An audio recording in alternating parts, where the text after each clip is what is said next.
tudo bem? Antes de começar seu podcast, eu queria te pedir alguns favores. O primeiro é para se inscrever no canal. Deixa o seu like, assim vamos saber que você gosta deste conteúdo. Faz um comentário aqui embaixo para nós, sugestões são sempre bem-vindas. E por último, clica lá no sininho na página da Pump, assim você vai ser lembrado do seu podcast preferido. Agora sim, o seu podcast já vai começar.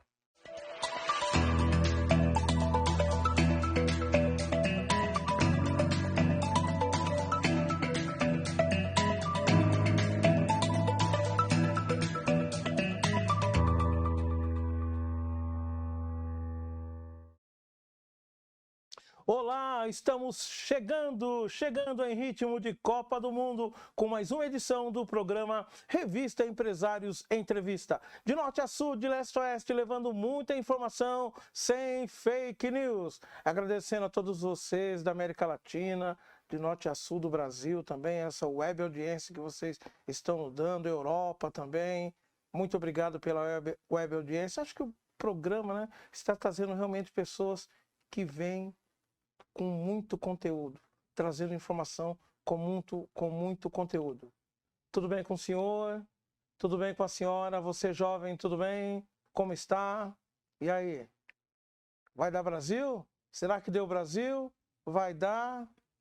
Mas vamos falar sobre um ponto muito interessante, que o pessoal fica muito assim, aceso quando a gente fala, né? Sobre empreendedorismo e liderança.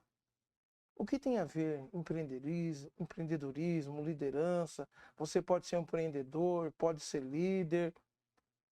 Estamos recebendo hoje aqui um grande amigo. Daqui a pouco eu vou falar quem é. Mas vamos ao texto inicial primeiro. A diferença aqui está no fato de que líderes podem atuar em várias áreas, como forças armadas, instituições religiosas, política, etc. Enquanto a atuação dos empreendedores é prioritariamente relacionada à criação e atividade de uma organização, seja ela empresa, órgão público ou organização não governamental. Se, por um lado, a liderança está associada aos componentes conceituais relacionados à pessoa, o empreendedorismo está mais ligado à busca por independência por meio da exploração de oportunidades no mercado. Mesmo com essas diferenças, o empreendedorismo e liderança precisam andar juntos.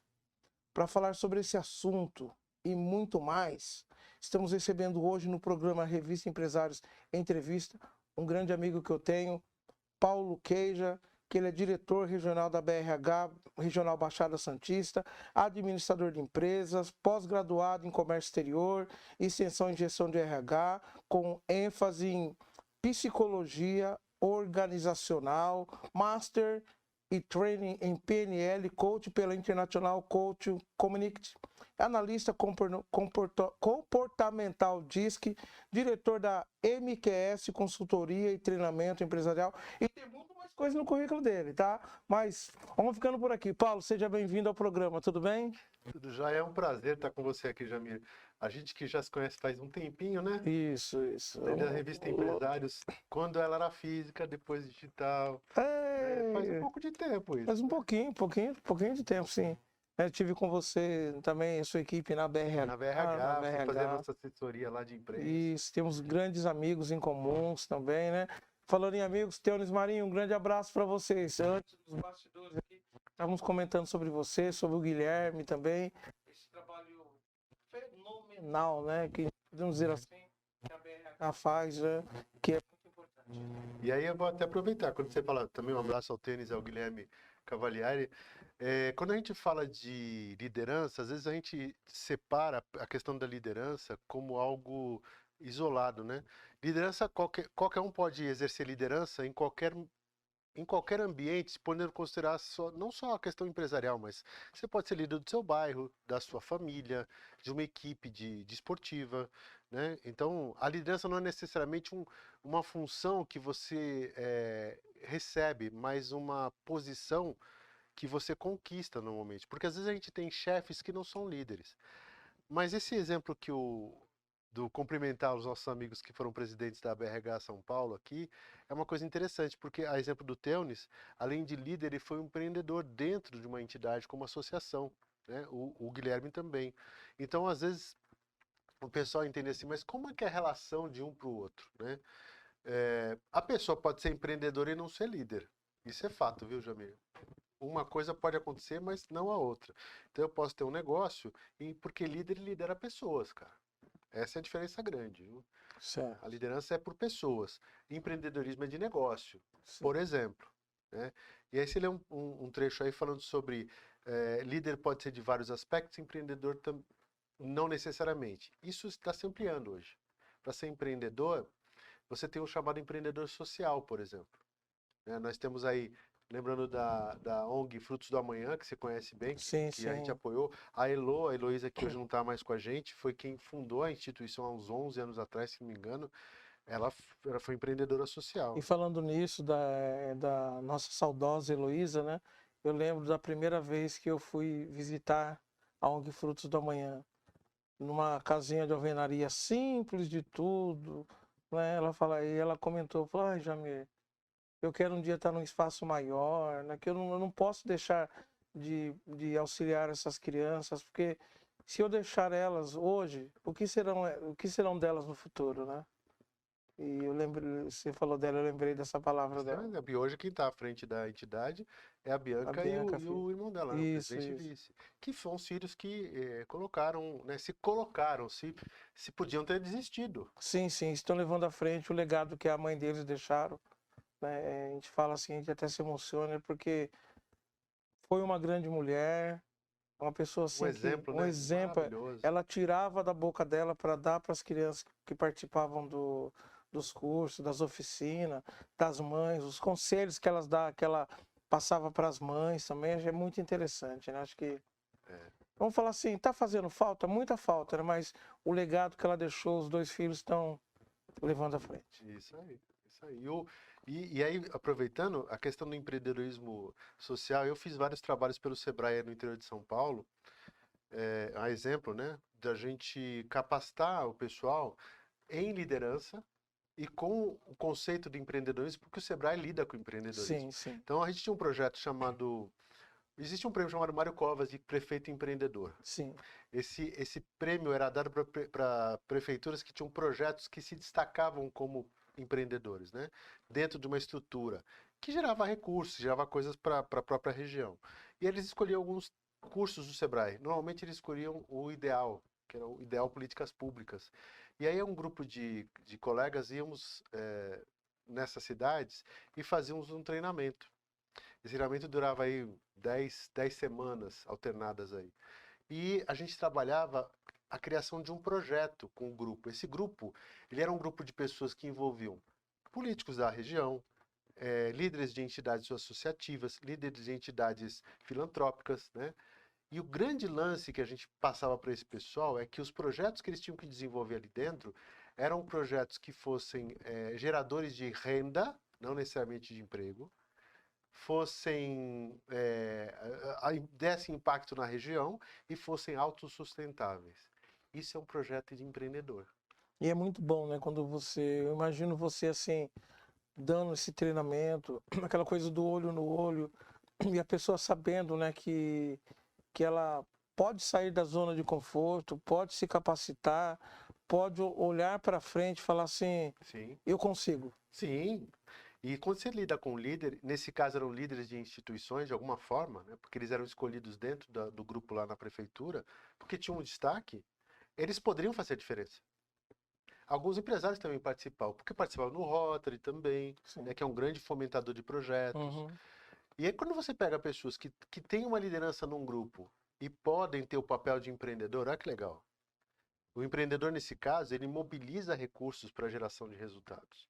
E ele pode ser empresarial, como você colocou no começo, mas ele pode ser social, pessoal. Então, assim, tudo que a gente pode fazer que gere resultados é uma ação empreendedora. Então, eu até faço um convite de você olhar para o espelho e pensar assim, o quão empreendedor eu sou na minha vida?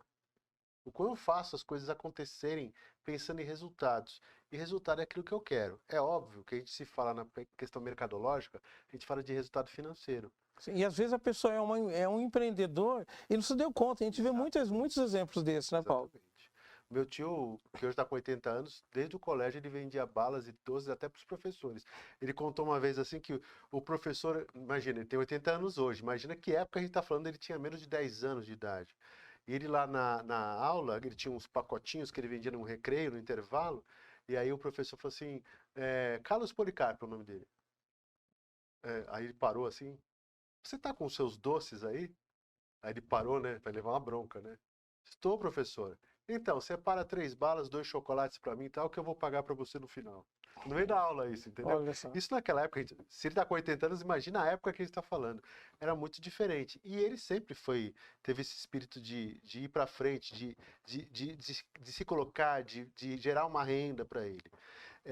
Aí a gente tem uma outra coisa legal também, Jamir, que é o intraempreendedorismo.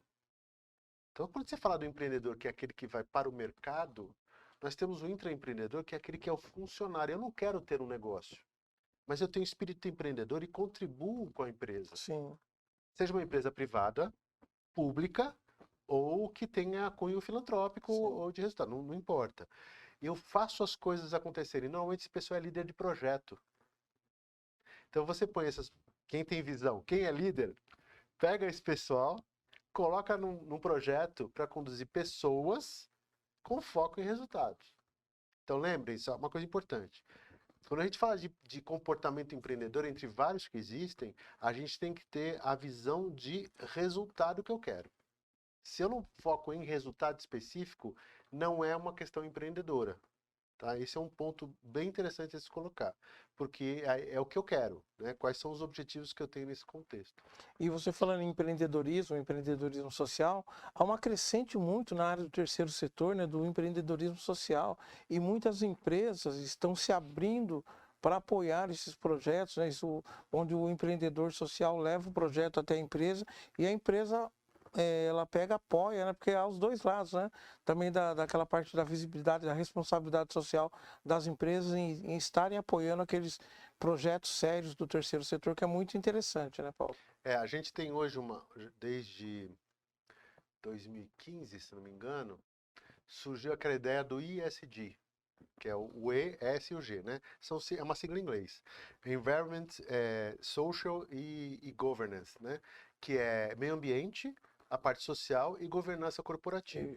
Isso surgiu porque os bancos, que são os grandes investidores, ou ligados a grandes investidores os anjos e tal, precisavam ter empresas viáveis. Sim.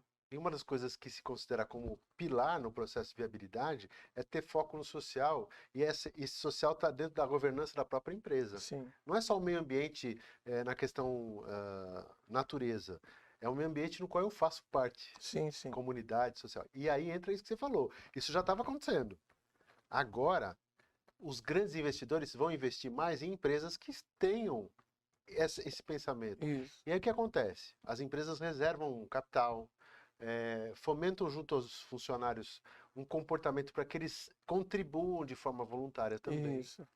E o que as antigas ONGs, OCIPs, hoje, associações que têm essa visão empreendedora, precisam fazer? Construir bons projetos para que essas empresas possam investir nesses projetos. Porque a grande dificuldade que as empresas têm é de receber projetos bem estruturados para gerar resultados. Eu lembro no interior de São Paulo, a Petrobras é uma que já faz isso há muitos anos. Sim. Né? Entre outras. Já tem a cultura Cultura forte. de Então tá eles têm é como se fosse uma licitação, né? Isso, que você se inscreve lá com o teu projeto. Eu estava no interior de São Paulo, tinha uma cooperativa de catadores de lixo limpo. E eu conversei com eles tinham um aporte da Petrobras. E todo o processo que eles faziam no projeto tinha pré-requisitos para que isso acontecesse. Então, assim, não adianta eu pôr um dinheiro num lugar que, se o dinheiro sair, ele se desfaz. Sim, isso. Esse é o princípio do empreendedorismo. Quando você torna um processo sustentável, e sustentabilidade não é só de meio ambiente, é de negócios, é social, você faz com que aquilo seja fomentado, seja colocado investimento, e ele crie mecanismos para que o dinheiro aconteça. Independente de alguém lá e colocar dinheiro para sustentar o processo. Então, às vezes, a própria empresa coloca um valor porque interessa a ela um trabalho que é feito na região também. Isso. Então, essas mas eu tenho que fazer projeto. E o que está faltando hoje, Jamir, são pessoas que saibam construir esses projetos. Sim. Até eu gostaria de mandar um abraço aqui para toda a diretoria da Associação Brasileira Associação Brasileira ABC de Captadores de Recursos, ABCDR. Eu tive esse ano participando do Festival ABCDR em São Paulo. É muito interessante, inclusive, vou falar o banco aqui porque eu acho muito interessante. O Banco Santander foi o apoiador master do projeto, né? E nos 3 dias desse congresso, o Santander fazendo o merchan, falou assim, ó, todas as ONGs que estão presentes, organizações não governamentais, OCIPs, e daí para frente que estão presentes hoje, podem, se quiser abrir uma conta do Santander, vocês vão ter um respaldo muito grande, facilidade e tal. Então é isso, eles apoiando, trazendo, né, as organizações não governamentais para dentro do banco, para que eles possam estar também implementando os projetos. Quer dizer, Então, e aí tem um interesse muito forte aí, presta atenção. O banco não faz nada de graça. nada de graça. Porque se eu dou uma estrutura para essas entidades e vejo que ela tem condição para isso, vai ter empresa colocando capital aí. Sim. E aí que o meu banco administra esse capital. pra eles. Isso, por aí mesmo. Então eles fazem um apoio, investem nesse apoio para que tenha esse respaldo. E quando a gente falou do ESG, né, as empresas que estejam alinhadas a essa filosofia dessas siglas, né, o que acontece? Elas estão melhor respaldadas como empresas também sustentáveis, que vão crescer, que vão cuidar da sua comunidade. E aí, os investidores também vão investir nessas empresas, vão comprar ações e tal. Então você fomenta a boa prática. Mas isso é fomentado por causa de dinheiro, tá? De dinheiro, sim. Porque se a gente for ver, na verdade, desculpa, a ESG ele surgiu antes, 2015 foi a ODS, os Objetivos de Desenvolvimento Sustentável da ONU. O ESG foi na década de 2000 a 2010, por aí. Mais recente. Não, é antes, ESG veio antes. ESG Eu veio acho que é antes. 2005.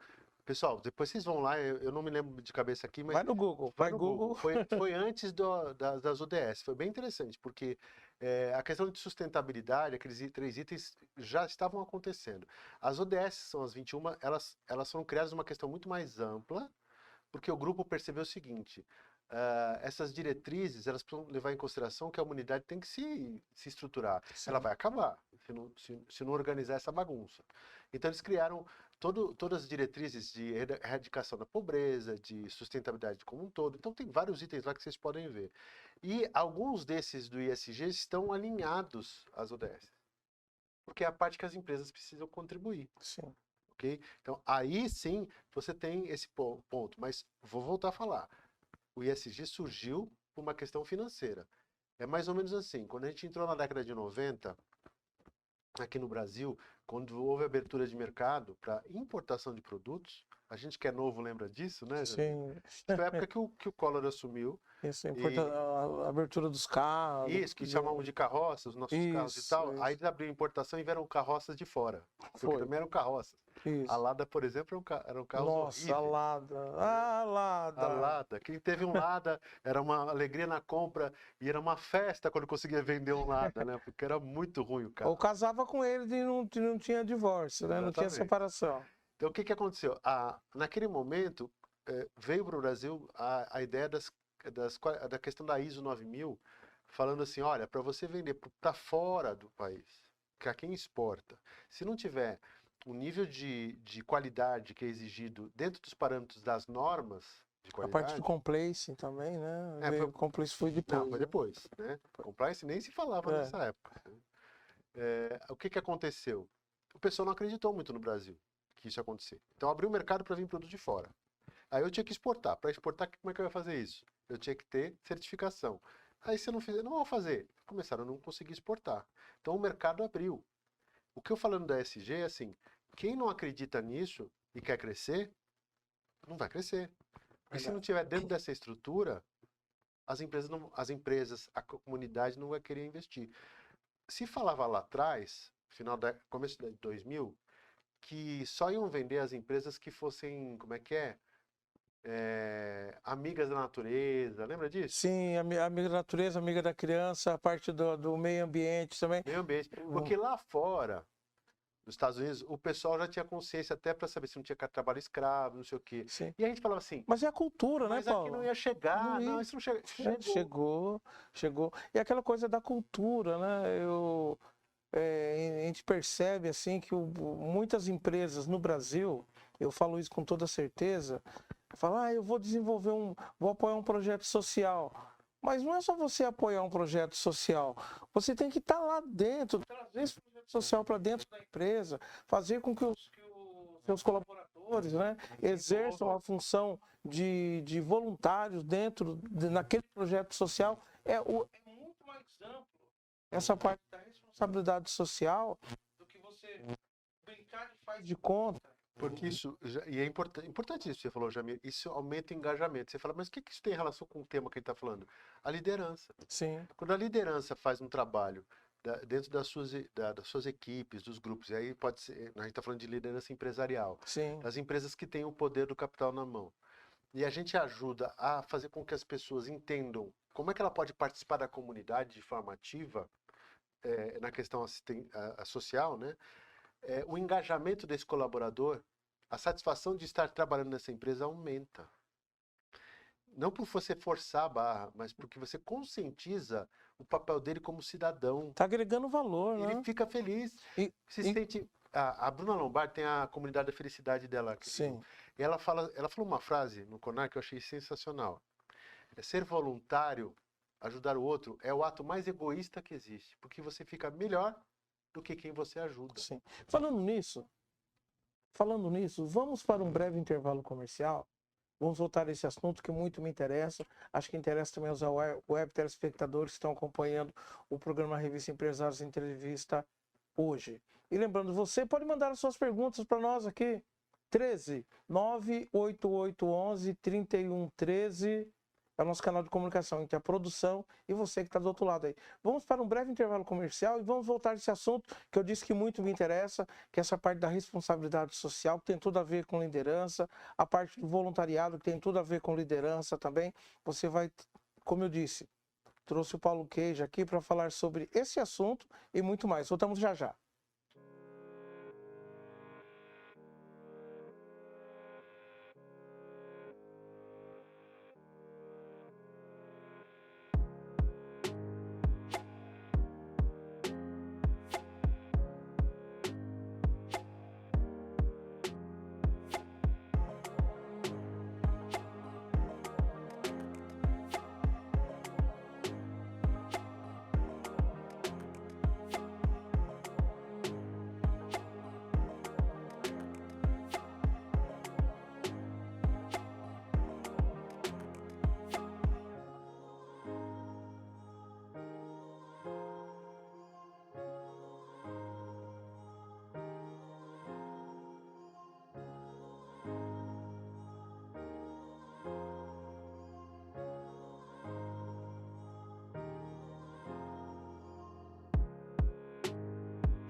Eu sou Raimundo Souza, fundador e um dos executivos da VectorMed, uma viabilizadora de negócios e geradora de riqueza na área da saúde.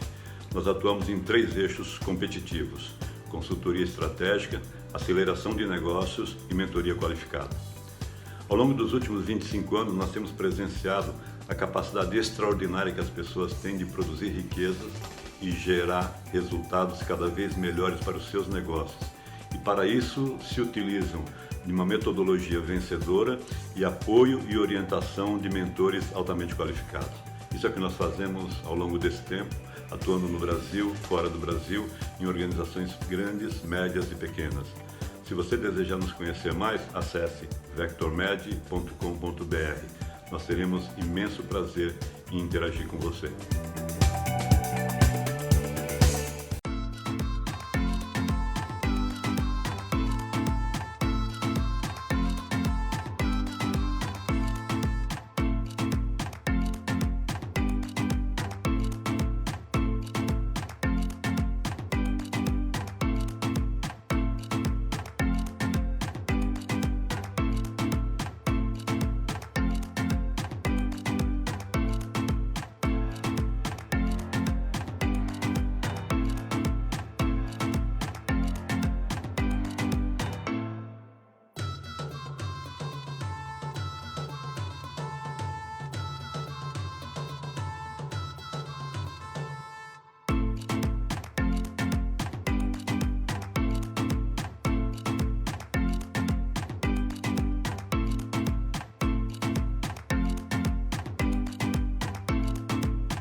Olá, voltamos com o segundo bloco do programa Revista Empresários Entrevista. Gostaria de agradecer você que está aí nos acompanhando, dando essa web audiência. Estamos recebendo hoje aqui no programa Paulo Queija, que é diretor regional da BRH, Baixada Santista, Master Training em PNL, Coaching pela International Coaching Community, analista comportamental DISC, diretor da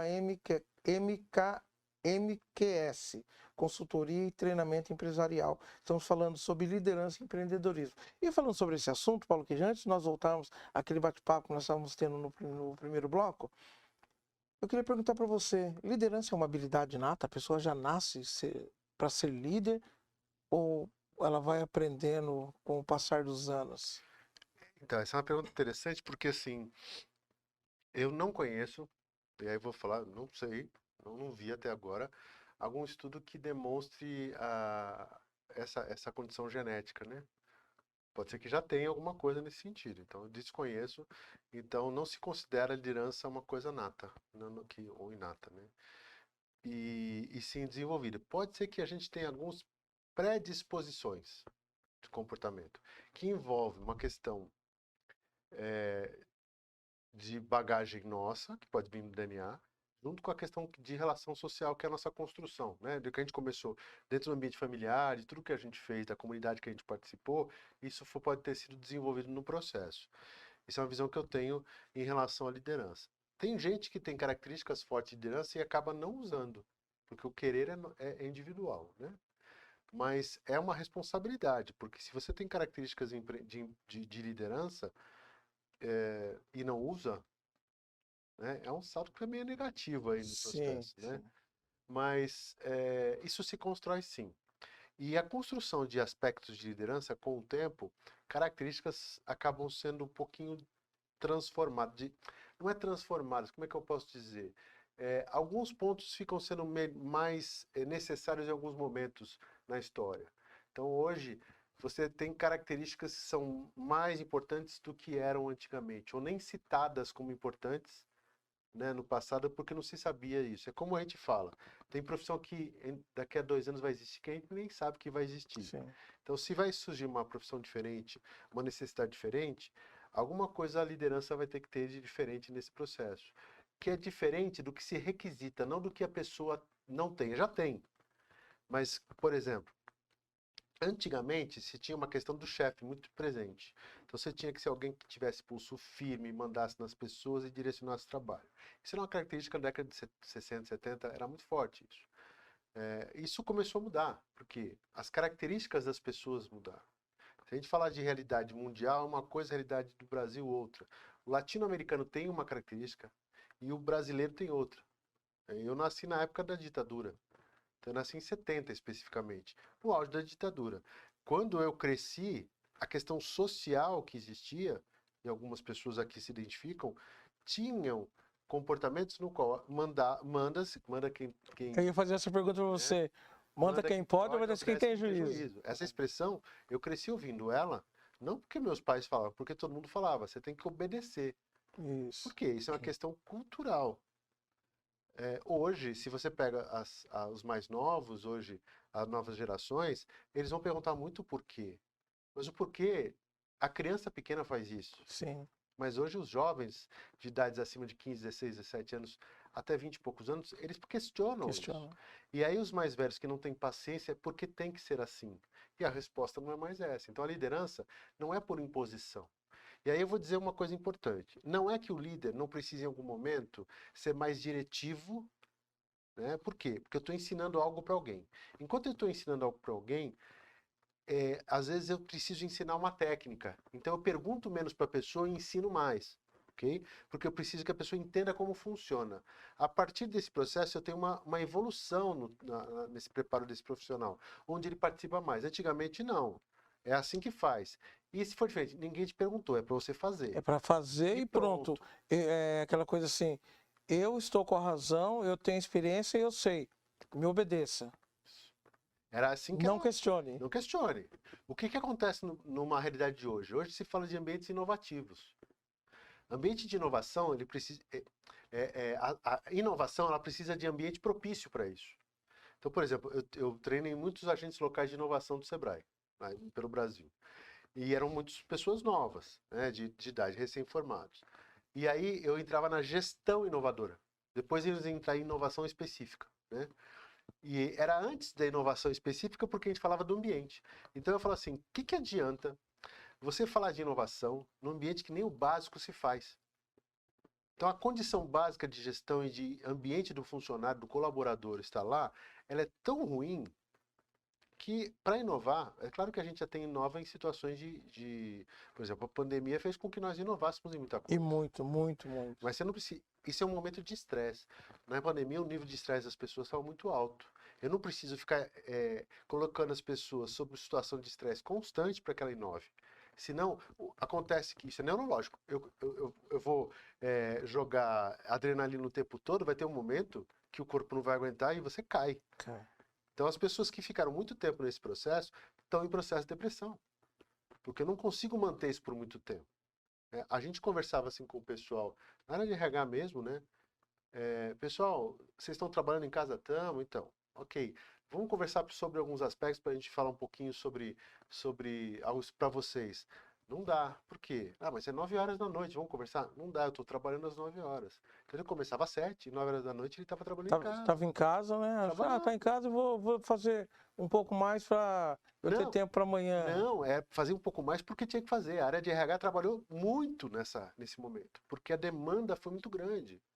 E aí você exige de um grupo de profissionais, eu falo de RH porque realmente é verdade. Sim. Você está lidando com pessoas.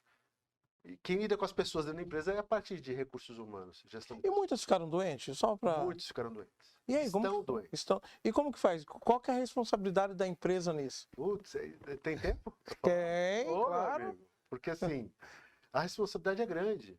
Né? A gente tem exemplos de algumas empresas aqui da região que prepararam as pessoas para ir para casa. Mesmo com pouco tempo. Então eu coloquei as pessoas em casa, né? E aí criaram um ambiente como esse aqui de ensino, ensinando as pessoas, gravaram o material para as pessoas assistirem em casa. Como é que ela ia proceder em casa. Então eles se preocuparam, tipo, na semana seguinte, já estavam produzindo material para informar a pessoa que estava em casa, desesperada, sem saber se ela ia sair de casa, o que ela tinha que fazer com a família, com o seu ambiente, ao lidar com o colaborador. Porque eu falei muito naquela época o seguinte, líderes, e aí vem a liderança. Muito cuidado. Se você tem dificuldade em liderar as pessoas que estão ao seu lado, vai liderar pessoas que estão remotas, e eu sei disso porque em 2002, eu entrei num projeto do Sebrae Nacional que era o ensino à distância. 2002, ok? Qual os recursos eram muito limitados. Em 2003, eu fui um dos 200, eu fui um dos 10, 8, que eram os coordenadores. Eu coordenava pessoas em 2003 à distância. Eu tinha colegas meus que estavam no Rio Grande do Sul, na Bahia, e eu coordenava todo mundo. E não existia o WhatsApp. Então, isso que eu ia falar para você. Naquela época, a tecnologia era totalmente diferente. Como fazer isso? Que eu presumo que muitos não tinham um computador ou um notebook. O computador tinha, porque eles trabalhavam com ensino à distância. Tá, okay? o computador, mas ainda não era naquela velocidade que é hoje. Tecnologia. Tinha gente que tinha discado. Muita gente. Inclusive os clientes do Sebrae, que eram os empreendedores nesse caso. Porque a gente dava curso para os empreendedores. Não eram cursos como uma gravação, por exemplo, aqui que a gente está aqui numa câmera fazendo isso. Por quê? Porque não existia essa tecnologia ainda suficiente para que chegasse para as pessoas. Até vídeos eram muito raros. Sim. Porque para você acessar um vídeo pela internet, uma internet de escada, ou o início de uma internet, o Speed da vida, lembra do Speed? Lembro. Que era o único que existia na telefônica. Estamos entregando a nossa cidade aqui. Era Telesp telefônica, Telesp telefônica, no estado de São Paulo. Então você tinha um Speed, que era um equipamento que você colocava ligado a uma linha telefônica, que ele usava, só que a velocidade não era o que você tinha hoje. Não. Era melhor que uma discada. Sim. E a gente tinha que ter essa tecnologia quando chegava, a gente como professor ou instrutor, e eu vou dizer o seguinte, eu trabalhava naquela época, eu fiquei bastante tempo, e era um dos meus clientes do Sebrae, 12 horas por dia, quase todos os dias. Porque eu conduzia a turma e era líder de equipe. Uhum. Então, quando a gente fazia isso, então o pessoal fala de dificuldade de liderança, eu conto essa história, que é a história real para mim. Sim, E sim. como é que eu falava com os meus colegas? Eles eram meus colegas porque nós éramos terceirizados, a gente tinha contrato com o Sebrae. E eu tinha condição de romper o teu contrato, porque eu era o líder. Só que eu tinha critérios para isso. Sim. A gente fazia avaliação de desempenho da equipe, tinha todo um processo que nós criamos lá, com supervisão do próprio Sebrae, como líderes que éramos, né? Colocados na posição de líderes, para que a gente pudesse acompanhar o trabalho dessa equipe e mensurar o resultado deles para dar um retorno e feedback para esse pessoal, para dizer assim, ó, você está indo bem nesses quesitos, esse aqui você precisa melhorar, então a gente criou quesitos e tal. Liderança é isso, meus amigos, é você fazer isso, mas era à distância, mesmo. E tudo que a gente fazia, era por e-mail. Os textos do e-mail. Então a gente tinha chamadas comunidades de e-mail. Para quem não lembra da época, o Yahoo tinha uma comunidade. Você mandava um e-mail para o Yahoo, todo mundo que estava inscrito lá recebia esse e-mail. Então a gente tinha muitos, 100, 200, 300 e-mails por dia para cada comunidade, onde você falava com o seu grupo. Então era um WhatsApp do grupo. WhatsApp do grupo. Só que era todo em e-mail. E não era instantâneo, mas se eu tivesse ligado em você também, eu fazia uma reunião por e-mail com você. Olha o trabalho, para vocês terem uma ideia. Vocês não gostam de escrever? O problema aí é que eu tinha... Vocês não sabem o que é. O problema é que eu tinha que escrever de uma forma que não fosse agressiva. Porque eu queria ser rápido na escrita. Mas se eu fosse muito curto, como acontece no WhatsApp também, Sim. no WhatsApp você põe um emoji, você fazia alguma coisa. Isso. A gente tinha que colocar risada, a gente tinha que colocar uma frase que fosse mais suavizada. Então, nós aprendemos muito a escrever no processo de uma maneira que nós fôssemos um ensino à distância, mas não distante. O cuidado era maior, né? Até para não gerar um burburinho, que nem hoje nós falamos o mimimi, né? Alunos, a gente tinha, cada turma nossa, tinha 200 alunos. Então eu administrava, por exemplo, 2, 3 turmas. Às vezes 4 turmas de 200 alunos cada uma. Nem todo mundo é participante efetivo o tempo todo, como qualquer sala. Mas você tinha pelo menos 100. E aí eu fazia chats. Os chats funcionavam, eles caíam muito. Sim. Eu cheguei a administrar 3, 4 chats ao mesmo tempo. E dormia que horário? Almoçava, jantava como, Pois Paulo? Cara. Isso era um home office no extremo do workaholic na época, que era a expressão que se usava para quem era viciado em trabalho, que ainda se usa essa expressão, sim, mas foi que onde surgiu essa palavra. E a gente... Só que eu tinha 30 anos de idade, né? Ainda tudo tinha bem, né? Muita energia tudo bem, né? Aí você fica estressado, engorda mais, sedentarismo, enfim. Eu estou dizendo assim, o processo de liderança, ele acontece em vários aspectos. E quando você tem uma maneira de liderar nesse fato, quando a gente tinha os encontros presenciais que o Sebrae promovia lá em Brasília, porque a sede era do Sebrae Nacional, ele pegava todos os tutores, 100, 150, e fazia encontros anuais, por exemplo. E aí, nesses encontros anuais, é quando eu tinha a condição de estar com a minha equipe de 20 tutores e conversar frente a frente, porque o resto era por telefone e por celular. E você lembra quanto custava uma ligação de celular naquela época? Era caríssimo, caríssimo. Falando nisso, eu vou fazer uma pergunta para você agora. Nós vamos para o nosso segundo intervalo comercial. Eu queria fazer uma pergunta para você. É mais fácil liderar presencialmente ou remotamente? Para responder depois. Daqui a pouco a gente responde. Vamos para mais um breve intervalo comercial. Voltamos já já. E você pode continuar mandando as suas perguntas aqui para o nosso entrevistado de hoje, Paulo Queija, pelo 13988113113, o nosso canal de comunicação. Voltamos já já.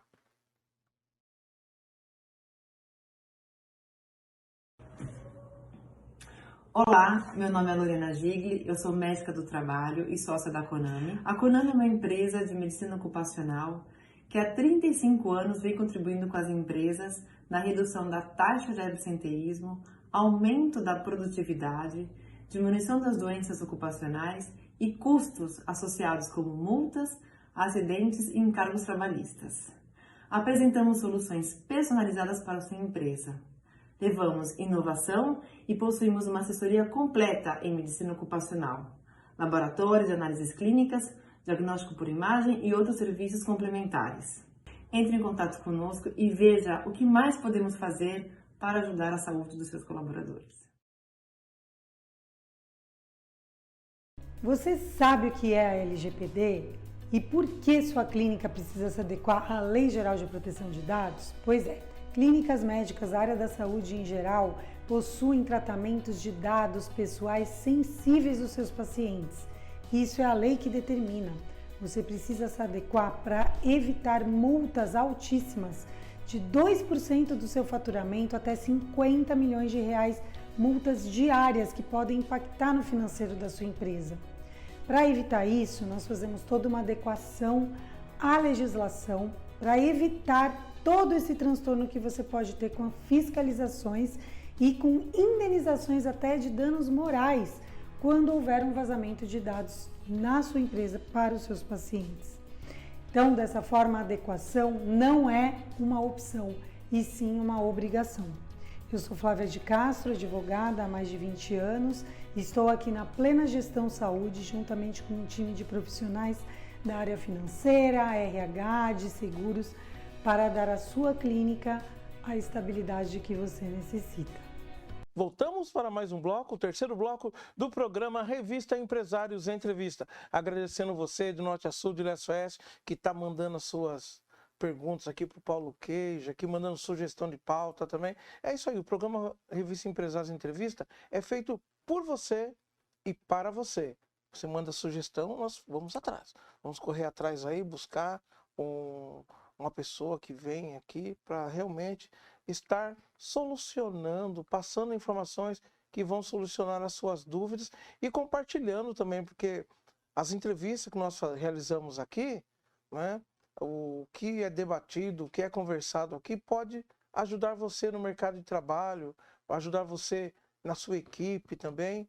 Então, mande a sua sugestão de pauta, mande suas perguntas, 13 98811 3113, o nosso canal de comunicação.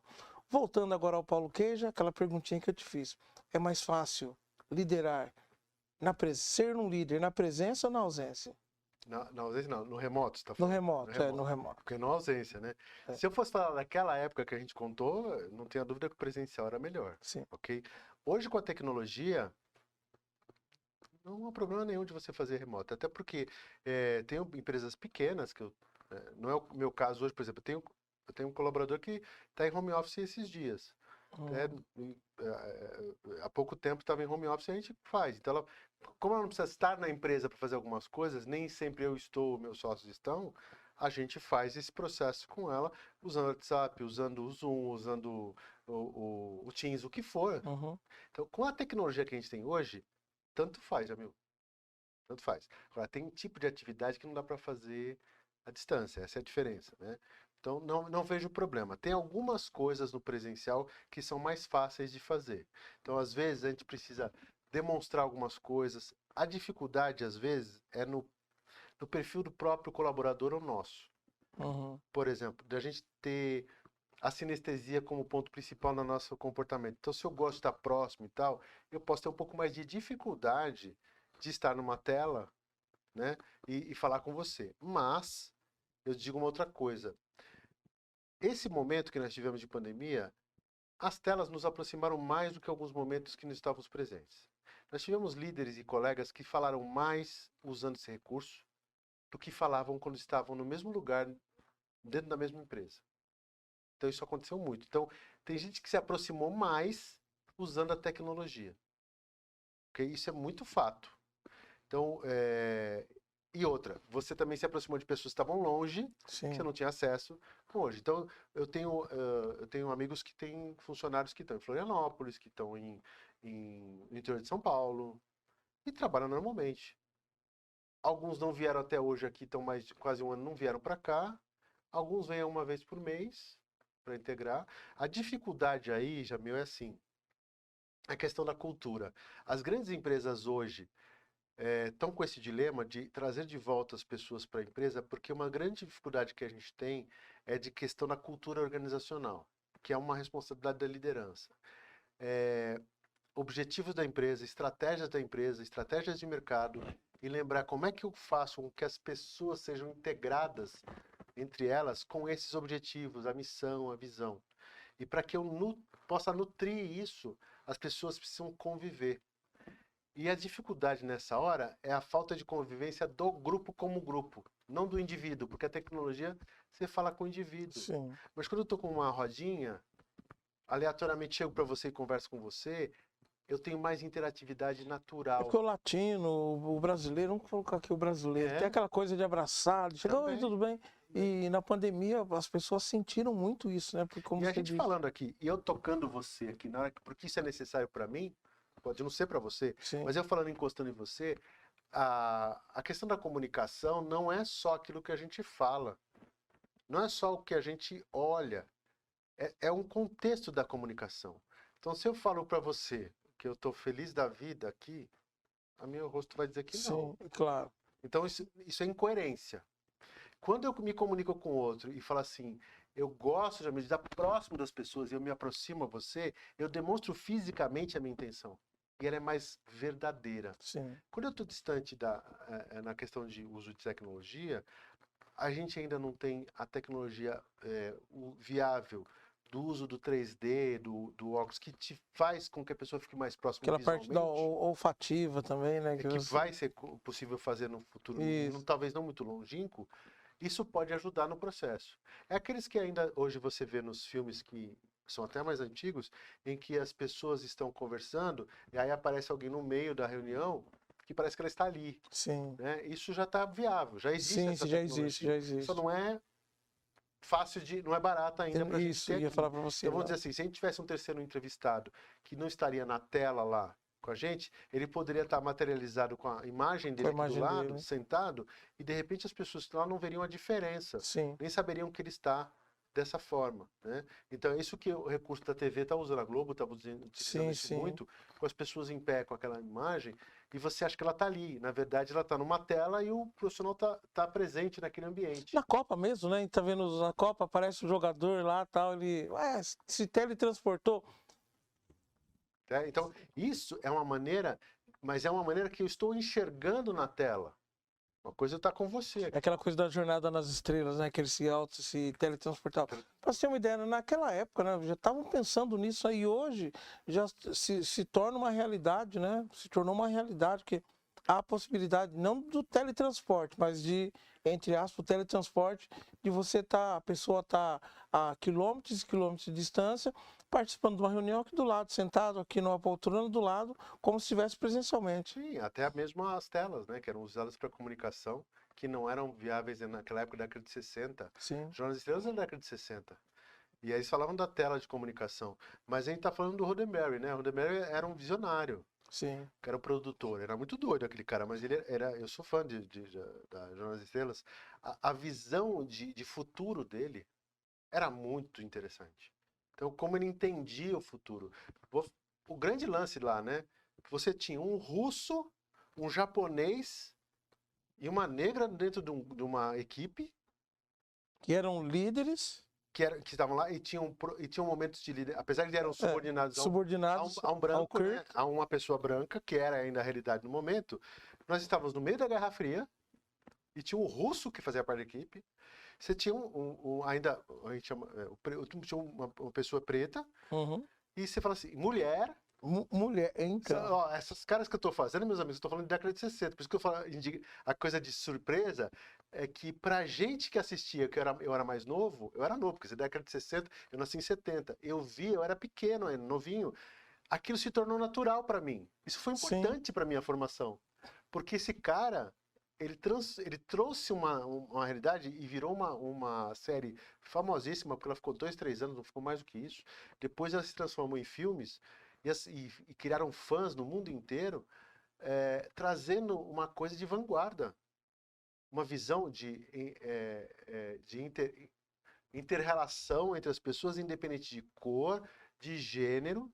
Gênero ainda não, era mais complicado de se colocar, porque senão ia ser proibida a série, né? Tinha essa condição.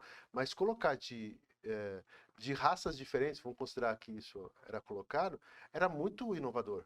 E o respeito que tinha, né? Porque eu acho que é uma coisa que eu comento com as pessoas muito hoje, as pessoas ficam debatendo, falando muito desse assunto. Gente, respeito é tudo. Onde há respeito, há tudo. E aí eu vou fazer uma outra observação. Nas séries mais novas que não são só de ficção, mas séries outras novas, até falando até de filmes de época, uma coisa que eu tô achando sensacional é que estão entrando personagens que naquela época, por exemplo, se você falar na época medieval ou 200, 300 anos atrás, você não teria um preto presente numa situação de igualdade com Sim, outros. isso. E aí o que eu tô achando legal hoje, Jamie, é que eles estão colocando esses personagens com pessoas pretas, como se fosse a coisa mais natural do mundo naquela época. Eu tava conversando com a Isso minha... é muito bom, cara, porque isso faz com que se torne natural isso, porque assim, a gente só vai acabar com essa visão. E eu vou dizer pra vocês, eu sou preconceituoso sim, porque assim, é impossível dizer que eu não sou. Eu li o como é que é o nome que morava aqui, a Djamila. Djamila, recebi um livro. Marcílio, vizinho meu, muito obrigado pelo livro da Djanira que você presenteou a mim e a minha esposa semana passada. Eu olhando o livro dela, eu ficava chocado. Eu falei assim, eu sou preconceituoso até a tampa. E é muito difícil a questão do racismo estrutural. Eu acho que, eu vou até dizer, preconceito estrutural de tudo, é muito difícil. É muito difícil de mudar isso. E eu vou para programas, Jamil, e falo assim... o pessoal fala assim, não, a situação da mulher, do trans e tal. Eu falo assim, olha, é muito fácil para eu, Paulo, que não sou trans, que não sou preto, que não sou mulher, falar no assunto, mas eu não sou a pessoa. Então, você assim, não sente na carne. não tem essa, eu posso ser solidário, eu posso ser isso. Como no caso quando eu entrei na diretoria da BRH aqui, tinha já o programa da ONU chamado He4She, que é Eles por Elas. O que é esse programa? Que foi uma das coisas que eu mais adorei no processo. O He4She, a ONU considera que para haver igualdade de gênero, no caso da mulher, né, especificamente, né, que é o caso, se os homens não participarem ativamente para ajudar esse processo, nem em 2100 essa igualdade acontece. Isso. Entendeu? Então, o homem tem que ter um posicionamento para mudar esse comportamento, para ajudar o processo a se acelerar. Sim. É responsabilidade muito nossa também. Falando desse processo... Você é liderança. Eu vou só... Não, estamos falando tudo sobre liderança. Tá? Uma coisa interessante, eu comentando há uns dias atrás com a minha esposa, né? Porque era uma luta para você ver, como você disse, ver uma pessoa preta num comercial de televisão, apresentando um programa, mesmo numa novela, exercendo um cargo de liderança, né? Aí você começa a mudar de canal, né? Coloca nos canais fechados também. Você começa a ver. Eu estava vendo um dia, entrou um comercial, tinha uma pessoa preta. Entrou outro comercial, outra pessoa preta. Entrou outro comercial, outra pessoa. Eu falei, gente, o que está acontecendo? Então, é uma realidade que você vê. E aí tem os dois lados, né? Entra do ESG que a gente está falando. Sim. Tem um lado bom. E aí eu sempre, como consultor, falo outro lado. Se a empresa não fizer, ela fica para trás. Isso. E ela é obrigada a fazer. Olha que coisa. Não vende. Senão não vende. E assim, ter que fazer um negócio desse porque não vende, teria que ser natural. É o que eu falei para você. Mas já que tem que fazer, faz dessa forma. É isso. Entendeu? Porque é o que eu falei para você. A gente estava falando da parte de responsabilidade social no outro bloco. Tem muitas empresas no Brasil que ainda ficam assim, não, eu vou fazer, porque senão eu não vou vender meu produto. Não é por aí. Você tem que fazer por fazer mesmo, por aquela coisa da cultura. A Magazine Luiza foi, a Trajano, ela foi super... criticada. Ela peitou, ela falou, eu vou contratar pessoas pretas. Aí eu vi um monte de gente, que é a maioria, né? Assim, mas isso tá errado. Tá errado não. Primeiro que a empresa é dela. A empresa dela, ela faz o que ela quer. Ela quer fazer inclusão no processo. Isso. E ela quer fazer que aquilo acelere. O que ela fez? Eu vou selecionar com essas características. Para quê? Pra gente aumentar, porque o número tá muito pequeno. Sim. É como eu vou contratar mais mulheres, por exemplo. Mas por que só mulheres? Isso como é que é? Tá discriminando os homens? É os mimimi da vida. Não é assim... Eu entendo, por um lado, porque você acaba tendendo, você passa de um lado para outro. Você, para ter equilíbrio, você acaba exagerando de um lado para outro. Mas é necessário, que nem a questão do PCD, que é a pessoa com deficiência. Se não fosse incluída as multas e a fiscalização do Ministério do Trabalho, muita gente não ia ter trabalho. Sim. E então, pessoas capacitadas, não é porque ela tem uma deficiência. Está faltando gente no mercado. Paulo, vamos fazer o seguinte, a conversa está muito boa, o Douglas está se descabelando do outro lado lá. Vamos para mais um breve intervalo comercial. O papo está muito bom mesmo. Eu acho que eu vou ter que trazer o Paulo Queijo para mais um programa aqui, porque tem muita coisa boa e esse papo está bom demais. Assim, eu tenho certeza que você que está do outro lado aí, o web telespectador, está gostando muito. Bom, para mais um breve intervalo comercial, voltamos já já.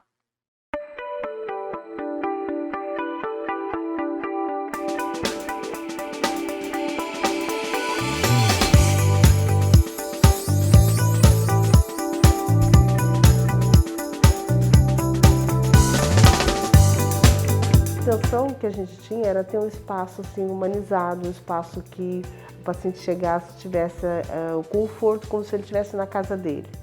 Então a intenção era trazer mesmo, tirar aquela coisa de consultório, né, odontológico. Ninguém gosta de fazer um tratamento odontológico, todo mundo foge. Então a gente queria deixar o paciente bem à vontade, a partir desde que ele põe os pés na sala de espera até o seu atendimento. Então a ideia, né, do projeto foi essa, deixar um ambiente agradável para que o paciente se sentisse bem, como se estivesse mesmo no conforto da sua casa. Eu falo que as pessoas que usam Invisalign são pessoas, elas chegam no consultório mais tranquilas, né? Elas são, porque realmente elas têm, por conta da previsibilidade, elas sabem quando vai acabar o tratamento e como vai ficar, né? Então ela tem esse controle aí de saber, né, até onde vai o tratamento dela.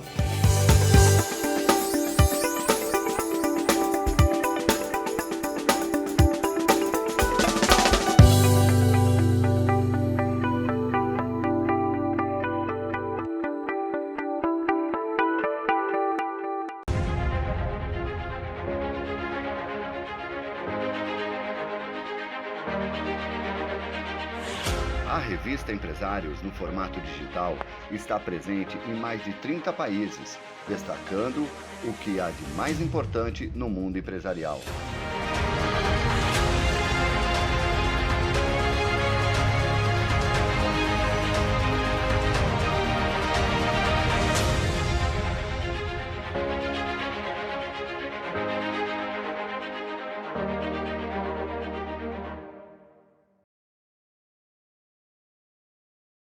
Estamos voltando com o último bloco do programa Revista Empresários Entrevista. Falo assim, com essa malemolência, porque estava conversando há pouco aqui com o Paulo Queija, falando que vamos ter que fazer um outro programa, trazê-lo novamente para cá, porque o papo está muito bom, estamos assim um bate-papo, quando é muito interessante, né? Passa rápido, né, Paulo? Passa rápido. Passa rápido. Né? E vamos falar aí, que eu tenho uma pergunta aqui para fazer para você, deixa eu achar aqui. O que os líderes precisam considerar sempre? O que os líderes precisam considerar sempre? O líder é exemplo. Sempre foi. Então, quando a gente, como pai, né? Até como pai, entre a chefe ou a chefe de família, que é uma líder. Então, quando a gente fala líder porque a palavra é masculina, perdão, mas é porque a palavra é masculina, mas liderança é liderança, não interessa aonde. E as mulheres são grandes líderes, hoje a gente tem percebido isso demais. O exemplo que a gente dá, porque discurso e fala e ação diferentes destoa para as pessoas que são lideradas. Então, esse é o principal ponto, João. A gente precisa lembrar que a gente precisa falar as coisas e procurar fazer. A gente não é perfeito. Então, eu costumo falar para as equipes, eu na BRH, então assim, pessoal, ó, esse é o meu desafio é esse, tá? A gente precisa fazer isso. Não que eu seja o máximo nisso. Uhum. Mas é uma outra coisa, eu não sei tudo. Então, eu tenho uma equipe. Tem gente que sabe mais do que eu e que tem competências melhores que a minha para algumas coisas. Pega essa pessoa, levanta essa pessoa e deixa ela brilhar naquele momento. O líder tem que dar espaço para as pessoas brilharem. Fazer com que a gente complemente competências. Eu não posso ficar apagando os outros. Então, eu acho que como destaque para a gente, porque tem várias coisas, é o exemplo e valorizar as pessoas para que elas tenham as suas competências. Porque a gente, por muito tempo, ficou na área de gestão de pessoas falando que as pessoas tinham que desenvolver aquilo que ela não fazia bem. A gente precisa fazer bem evidente e deixar aquilo que é o nosso braço forte, a nossa maneira de fazer melhor, ficar ser colocado em prática, porque é isso que é o nosso diferencial. Fazer a pessoa brilhar, né? Todo mundo tem uma luz, aí né? Fazer com que aquela luz daquela pessoa também apareça, né? Isso, e é o papel do líder ajudar nesse processo. Então são esses dois pontos, o exemplo e ajudar as pessoas a brilharem com as suas competências. Paulo, eu queria fazer um convite para você. Fala. Não aceito, não. Vamos fazer um segundo programa? Fazemos. Vamos fazer um segundo programa, eu acho muito interessante. Eu acho que o Paulo tem muito a acrescentar, a passar para as pessoas. E nesse bate-papo nosso aqui, até eu comentei com ele no intervalo, né? que tem pessoas que ficam com receio de tocar em certos assuntos. Ah, não, eu não vou falar sobre isso porque ou eu posso perder um patrocinador, eu posso perder um cliente. Mas eu acho interessante levantar essas pautas, porque são de suma importância e vão fazer para que o mundo seja melhor. Que você consiga enxergar o vizinho, a pessoa que está no seu lado direito, no seu lado esquerdo, que está à frente, está atrás, de uma forma diferente, dando oportunidade. Então eu queria fazer um convite a você, para nós voltarmos, vamos vir aí no próximo programa, um dos programas agora de final de ano, a gente voltar a esse assunto que eu achei muito interessante e foi de uma forma leve. Sim. Que nós conversamos aqui, né? Eu estava com uma pauta de perguntas para fazer para o Paulo aqui, dessas 12 perguntas que eu listei aqui, eu fiz 2. Mas então, e é aquilo que a gente falou, né? Tudo que a gente falou tem envolvimento com a liderança, porque a gente acha que liderança é só falar do líder. Não, a gente tem que falar das coisas, das ações, das pessoas lideradas, das situações, porque o líder lida com situações e pessoas. Sim. E empreendedorismo também. Também. A gente lida. Eu trabalho muito com treinamento de empreendedores e tudo isso é comportamento. Ou a gente desenvolve comportamentos que nos favorecem para aquilo que a gente precisa, ou a gente vai ficar vendo nem navio, né? Nem navio, isso, verdade. Nem navio. Paulo, muito obrigado pela sua presença aqui. Quero te agradecer de coração você ter aceitado o convite. O primeiro convite e agora o segundo também. Vamos estar conversando aí e vamos conversar, acho que é interessante. Pessoas como o Paulo Queija, eles têm uma coisa interessante.